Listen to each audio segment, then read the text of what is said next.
Halo semuanya, hari ini kita akan bahas perjalanan menarik dalam pengimplementasian proyek penguatan profil pelajar Pancasila di SMP Negeri 2 Salatiga. Perkenalkan, saya Kristina Wati, guru matematika yang kali ini akan berbagi tentang salah satu pelaksanaan P5 dengan judul Teknologi untuk Kebaikan. P5 ini merupakan salah satu P5 dari 8 P5 yang pernah dilaksanakan selama hampir 3 tahun pelaksanaan kurikulum merdeka di SMP Negeri 2 Salatiga. Pelaksanaan P5 Teknologi untuk Kebaikan berangkat dari kekhawatiran guru dan siswa terhadap pesatnya kemajuan teknologi yang semakin mendominasi kehidupan sehari-hari. Namun, seringkali mengesampingkan kepedulian terhadap alam dan sesama. Selain menitik beratkan pada teknologi, proyek ini juga mengedepankan aksi-aksi kebaikan yang bertujuan untuk meningkatkan kepedulian terhadap sesama dan lingkungan, termasuk upaya pencegahan perundungan.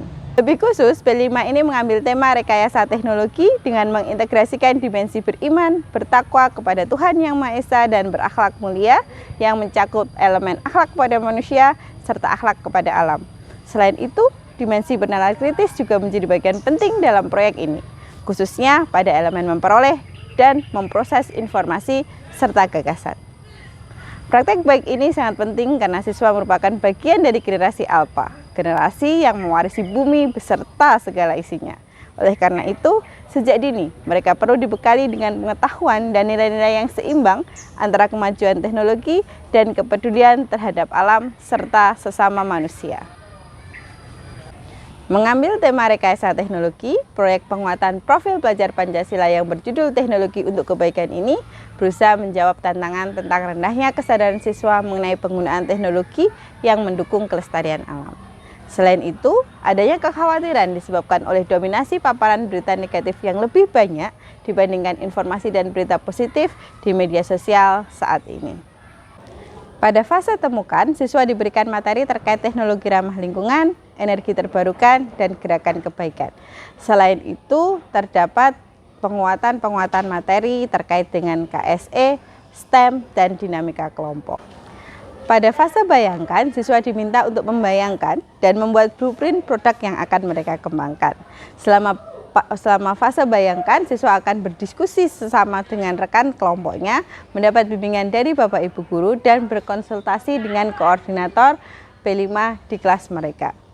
Pada fase bayangkan ini, siswa kelas 7 dan 8 akan terbagi menjadi 2 diferensiasi, yaitu diferensiasi teknologi ramah lingkungan dan diferensiasi gerakan kebaikan. Sementara kelas 9, mereka akan menggarap diferensiasi yang lebih kompleks dengan konten energi terbarukan dan gerakan kebaikan. Fase lakukan memberi waktu bagi siswa untuk mengeksekusi ide-ide yang mereka berikan menjadi produk nyata atau aksi yang bisa dilakukan.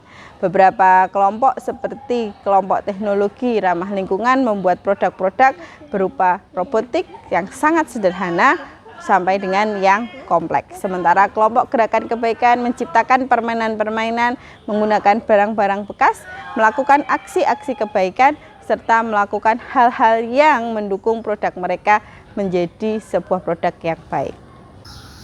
Ya, ini adalah proyek P5 kami, yaitu robot traktor elektrik. Jadi ya fungsinya cara kerjanya sama kayak traktor, cuman elektrik. Untuk sementara ini baru prototipenya. Insya Allah kalau udah punya uang dan bisa mampu lah kita bikin traktor beneran yang asli gitu. Nah, silakan. Baik, set. Otomatis nanti jadi kayak pakai GPS gitu kan nanti. Pakai GPS, ya bisa pakai GPS. Benar, idenya bagus sekali. Pakai GPS kan bisa kita kontrol juga. Iya. Oke, good. Terima kasih. Pada fase lakukan ini, para siswa selalu berkonsultasi dengan koordinator P5 terkait produk ataupun aksi yang mereka buat. Kami sebagai fasilitator P5 di setiap kelas akan memberikan petunjuk kepada siswa, menghubungkan mereka dengan narasumber yang kompeten, serta memberikan alur yang sesuai untuk apa yang akan mereka kerjakan. Beberapa siswa sudah berinisiatif untuk mencari narasumber sendiri dari luar atau menggali informasi lebih jauh melalui internet dan YouTube. Penting kami menekankan bahwa yang kami ukur adalah perubahan karakter mereka, bukan hanya sekedar produk yang jadi atau aksi yang divideokan. Kalau untuk saya kan dari ngerjain ini tuh, dari setiap tahapnya itu saya tuh jadi tahu kayak apa aja sih aksi kebaikan itu, dari masalah perundungan, masalah kebersihan lingkungan, dan masih banyak lagi. Itu banyak banget yang saya tahu gara-gara membuat produk ini gitu. Jadi menambah wawasan gitu. Makasih. Nah, menurut saya ini kalau misal gelar karya langsung itu untuk biaya dekorasi itu juga ada.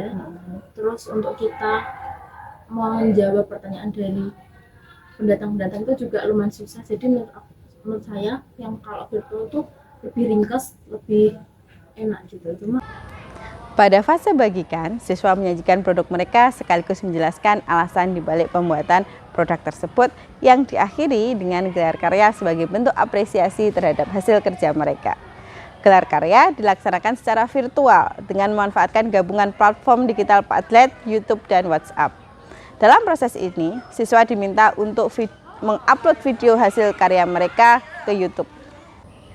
Setelah mengunggah video mereka ke YouTube, siswa akan menempelkan link video tersebut di Padlet sebagai sarana untuk mempresentasikan hasil kerja mereka kepada teman-teman sekelas dan guru.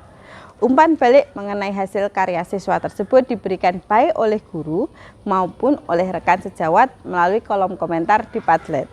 Sementara, Linktree di WhatsApp digunakan untuk mengatur distribusi karya melalui WhatsApp.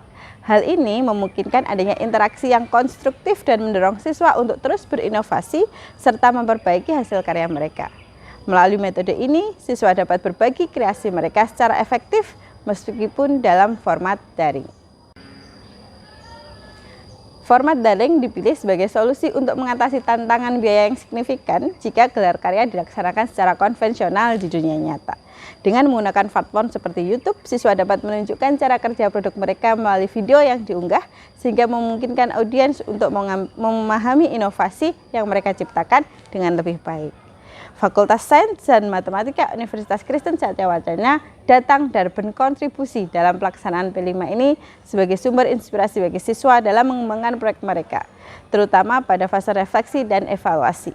Kehadiran para dosen dan mahasiswa memberikan wawasan dan pengalaman yang berharga sehingga siswa dapat lebih memahami konsep-konsep yang diajarkan serta menerapkannya dalam proyek nyata.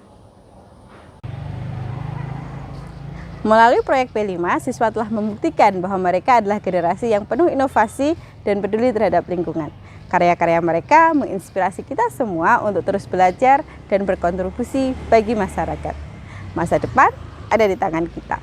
Mari kita dukung mereka untuk terus berkarya dan menciptakan perubahan positif. Bersama-sama kita bisa membangun dunia yang lebih baik. Terima kasih.